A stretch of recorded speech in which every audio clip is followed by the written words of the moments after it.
ಆಗಲೇ ಹೇಳಿದೆ, ಮಾತ್ರೆಗಳ ರೀತಿಯಲ್ಲಿ ನಮಗೆ ಕೆಲಸ ಮಾಡುತ್ತೆ ಗೀತೆ ಅನ್ನೋದು.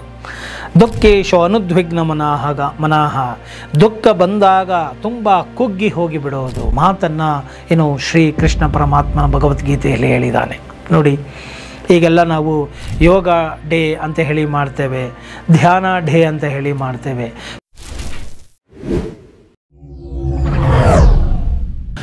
ನಮಸ್ಕಾರ ವೀಕ್ಷಕರೇ, ನಾನು ನಿಮ್ಮ ಮಂಜುನಾಥ್ ಅಡ್ವೊಕೇಟ್ ಹಾಗೂ ಅಧ್ಯಾತ್ಮ ಚಿಂತಕರು ಮಾತಾಡ್ತಾ ಇರೋದು. ಇವತ್ತು ಭಗವದ್ಗೀತೆಯ ನನ್ನ ಆತ್ಮೀಯ ಮತ್ತು ನನ್ನ ಅತ್ಯಂತ ಪ್ರಿಯವಾದಂತಹ ಶ್ಲೋಕ, 3ನೆಯ ಶ್ಲೋಕ ಹೇಳ್ತೇನೆ. ಅದ್ಯಾವುದಪ್ಪ ಅಂತ ಹೇಳಿದ್ರೆ, ದುಃಖೇಶು ಅನುದ್ವಿಗ್ನ ಮನಃ ಸುಖೇಶು ವಿಗತ ಸ್ಪೃಹ ವೀತರಾಗ ಭಯ ಕ್ರೋಧ ಸ್ಥಿತಧೀರ್ ಮುನಿರುಚ್ಯತೆ. ಎಂತಹ ಅತ್ಯದ್ಭುತವಾದಂತಹ ಶ್ಲೋಕವಿದು ನೋಡಿ. ಎಷ್ಟು ಕ್ಯಾಪ್ಷನ್. ನಾನಾಗಲೇ ಹೇಳಿದೆ, ಮಾತ್ರೆಗಳ ರೀತಿಯಲ್ಲಿ ನಮಗೆ ಕೆಲಸ ಮಾಡುತ್ತೆ ಗೀತೆ ಅನ್ನೋದು. ದುಃಖೇಶು ಅನುದ್ವಿಗ್ನ ಮನಃ, ದುಃಖ ಬಂದಾಗ ತುಂಬ ಕುಗ್ಗಿ ಹೋಗಿ ಬಿಡೋದು. ಏನು ಸುಖೇಶು ವಿಗತ ಸ್ಪೃಹ, ಸುಖ ಬಂದಾಗ ಐಶ್ವರ್ಯ ಬಂದಾಗ ಹಿಗ್ಗಿ ಬಿಡೋದು.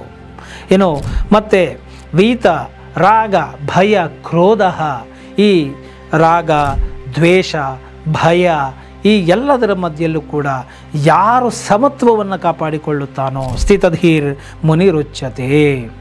ಅಂದರೆ ದುಃಖ ಬಂದಾಗ ಕುಗ್ಗದೆ, ಸುಖ ಬಂದಾಗ ಹಿಗ್ಗದೆ, ಏನೋ ವೀತ ರಾಗ ಏನು ಈ ಮೋಹಗಳಿಗೆ ರಾಗಗಳಿಗೆ ಬಲಿಯಾಗದೆ, ಭಯಕ್ಕೆ ಕ್ರೋಧಕ್ಕೆ ಬಲಿಯಾಗದೆ, ಯಾರು ಎಲ್ಲ ಸಂದರ್ಭಗಳಲ್ಲಿಯೂ ಕೂಡ ಏನು ಈ ಒಂದು ಮನಸ್ಥಿತಿಯನ್ನು ಸಮತ್ವದಲ್ಲಿ ಇರಿಸಿಕೊಳ್ಳುತ್ತಾನೋ, ಯಾರು ತುಂಬ ಉದ್ವೇಗಕ್ಕೆ ಒಳಗಾಗುವುದಿಲ್ಲವೋ, ಭಯಕ್ಕೆ ಕ್ರೋಧಕ್ಕೆ ಒಳಗಾಗುವುದಿಲ್ಲವೋ, ಅದಕ್ಕೆ ಬಲಿಯಾಗುವುದಿಲ್ಲವೋ, ಅಂತಹವನನ್ನು ನಾನು ಸಿದ್ಧಿಪುರುಷ ಮತ್ತು ಆತನನ್ನು ನಾನು ಮುನಿ ಅಂತ ಹೇಳಿ ಕರಿತೇನೆ, ಆತನನ್ನು ನಾನು ಜ್ಞಾನಿ ಅಂತ ಕರಿತೇನೆ, ಆತನನ್ನು ನಾನು ಋಷಿ ಅಂತ ಕರಿತೇನೆ, ಆತನನ್ನು ನಾನು ಗುರು ಅಂತ ಕರಿತೇನೆ ಎಂಬುವಂತಹ ಮಾತನ್ನು ಏನು ಶ್ರೀ ಕೃಷ್ಣ ಪರಮಾತ್ಮನ ಭಗವದ್ಗೀತೆಯಲ್ಲಿ ಹೇಳಿದ್ದಾನೆ ನೋಡಿ. ಈಗೆಲ್ಲ ನಾವು ಯೋಗ ಡೇ ಅಂತ ಹೇಳಿ ಮಾಡ್ತೇವೆ, ಧ್ಯಾನ ಡೇ ಅಂತ ಹೇಳಿ ಮಾಡ್ತೇವೆ. ಮಾಡಲಿ, ಅವೆಲ್ಲವೂ ಕೂಡ ನಮ್ಮ ಶಾಸ್ತ್ರಗಳಲ್ಲಿ ಬಂದಿರತಕ್ಕಂಥದ್ದು. ಪ್ರತಿಯೊಂದಕ್ಕೂ ಕೂಡ ಏನು ಅದರದೇ ಆದಂತಹ ಬೆಲೆ ಮತ್ತು ಮಹತ್ವ ಖಂಡಿತವಾಗಿಯೂ ಇದೆ. ಆದರೆ ನಿಜವಾದ ಯೋಗಿ ಯಾರು?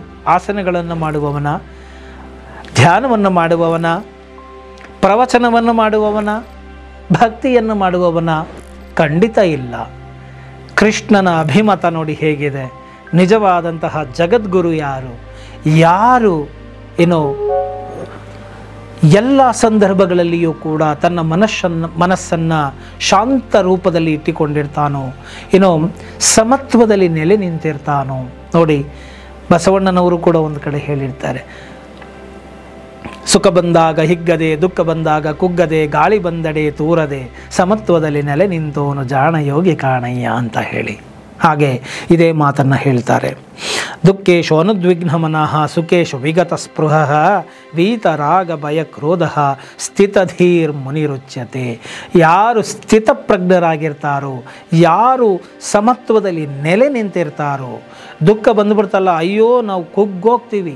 ಎಂತೆಂತಹ ಟಾಪ್ ಲೆವೆಲ್ ಮ್ಯಾನೇಜ್ಮೆಂಟು ಕಂಪ್ನಿಗಳಲ್ಲಿ ಕೆಲಸ ಮಾಡ್ತಾ ಇರ್ತಾರೆ, CEO ದೊಡ್ಡ ದೊಡ್ಡ ಸಾಫ್ಟ್ವೇರ್ಗಳಲ್ಲಿ ಕಂಪ್ನಿಗಳಲ್ಲಿ ಇರ್ತಾರೆ, ಏನೋ ಒಳ್ಳೊಳ್ಳೆ ಹುದ್ದೆಗಳನ್ನು ಹೊಂದಿರ್ತಾರೆ, ಲಕ್ಷಗಟ್ಟಲೆ ಸಂಬಳ ಬರ್ತಾ ಇರುತ್ತೆ.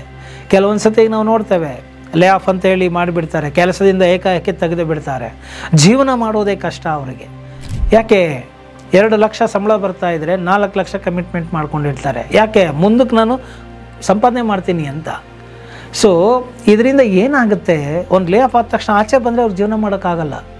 ನನಗೆ ಅವಮಾನ ಆಯಿತು, ನನಗೆ ಹೀಗಾಗೋಯ್ತು ಹಾಗಾಗೋಯ್ತು, ನಾನು ಹೇಗೆ ಜೀವನ ಮಾಡಲಿ ಇದರಲ್ಲಿ ಅಂತ ಹೇಳಿ ಕುಗ್ಗಿ ಹೋಗಿ ಬಿಡ್ತಾರೆ. ಸೊ ಹಾಗಾದರೆ ಅವರು ತೆಗೆದುಕೊಂಡಂತಹ ಜ್ಞಾನ ಎಷ್ಟರ ಮಟ್ಟಿಗೆ ಸಹಾಯಕ್ಕೆ ಬಂತು? ಎಷ್ಟೋ ಜನ ಸೂಸೈಡ್ಗಳನ್ನು, ಆತ್ಮಹತ್ಯೆಗಳನ್ನು ಮಾಡಿಕೊಂಡು ಬಿಟ್ಟಿದ್ದಾರೆ. ಕೆಲಸ ಹೋಯಿತು, ನನಗೆ ಇನ್ನು ಮುಂದೆ ನಾನು ತಲೆ ಎತ್ತಿಕೊಂಡು ಜೀವನ ಮಾಡೋಕ್ಕಾಗಲ್ಲ, ನನ್ನ ಹೆಂಡತಿಯೇ ನನಗೆ ಗೌರವ ಕೊಡಲ್ಲ, ನನ್ನ ಗಂಡ ನನ್ನನ್ನು ಗೌರವಿಸಲ್ಲ, ನನ್ನ ಮಕ್ಕಳು ಗೌರವಿಸಲ್ಲ, ನನ್ನ ತಂದೆ ತಾಯಿ ಬಂಧುಗಳು ಗೌರವಿಸಲ್ಲ, ನನಗೆ ಈ ತರಹ ಜೀವನ ನನಗೆ ಬೇಡ ಅಂತ ಹೇಳಿ ಹೊರಟೋಗ್ತಾರೆ. ಸೊ ಹಾಗಾದರೆ ದೊಡ್ಡ ದೊಡ್ಡ ಟಾಪ್ ಲೆವೆಲ್ ಕಂಪ್ನಿಗಳಲ್ಲಿ ಕೂತವರಿಗೆ ಸಿಕ್ಕಂತಹ ಶಿಕ್ಷಣ ಏನು? ಈಸಬೇಕು ಇದ್ದು ಜಯಿಸಬೇಕು ಅಂತ ಹೇಳ್ತಾರೆ. ಈ ಜೀವನದಲ್ಲಿ ಹೇಗೆ ಸಂದರ್ಭಗಳು ಬರುತ್ತೋ ಹಾಗೆಯೇ ಅದನ್ನು ಸ್ವೀಕಾರ ಮಾಡಿ ನಾವು ಅದನ್ನು ಎದುರಿಸಬೇಕು. ಇದನ್ನೇ ಸ್ವಾಮಿ ವಿವೇಕಾನಂದರು ಕೂಡ ಹೇಳ್ತಾರೆ. ಧೈರ್ಯಂ ಸರ್ವತ್ರ ಸಾಧನಂ ಅಭೀಹಿ ಅಂತ ಹೇಳ್ತಾರೆ. ಆದ್ದರಿಂದ ಅಂತಹ ವಿಚಾರಗಳನ್ನು ನಾವು ಅರಿತುಕೊಂಡು ನಾವು ಜೀವನವನ್ನು ಮಾಡಬೇಕಾಗುತ್ತೆ.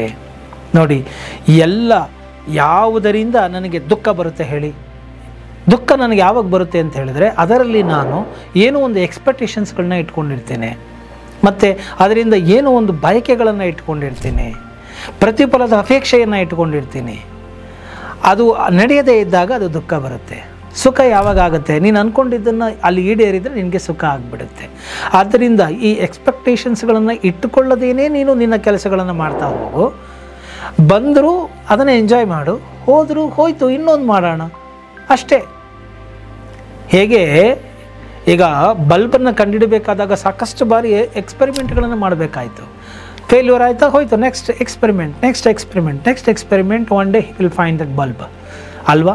ಹಾಗೆ ಬಂದ್ರ ಓಕೆ, ಹೋದ್ರ ಓಕೆ, ಈ ರೀತಿಯಾಗಿ ಇದ್ಬಿಡಿ.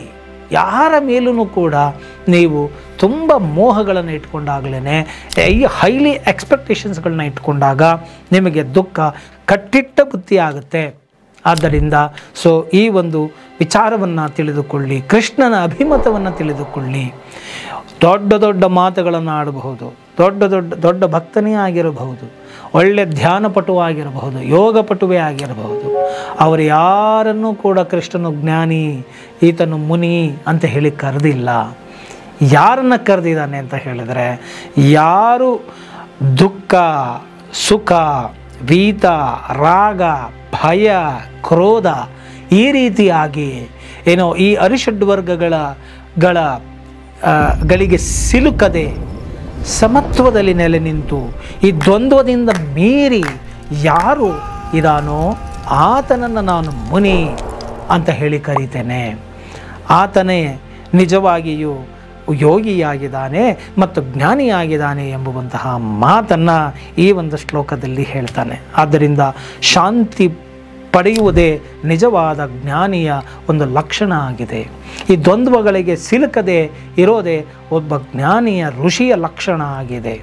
ಓಕೆ, ಈ ಒಂದು ದ್ವಂದ್ವಗಳ ದೊಂಬರಾಟಕ್ಕೆ ಸಿಲುಕಿ ಅದರಲ್ಲಿ ನರಳದೆ ಇರುವುದೇ ಒಬ್ಬ ಯೋಗಿಯ ಲಕ್ಷಣ ಆಗಿದೆ ಎಂಬುವಂತಹ ಮಾತನ್ನು ಶ್ರೀಕೃಷ್ಣ ಪರಮಾತ್ಮನು ಭಗವದ್ಗೀತೆಯಲ್ಲಿ ಈ ಶ್ಲೋಕದ ಮುಖಾಂತರ ಪ್ರಸ್ತುತಪಡಿಸಿದ್ದಾನೆ.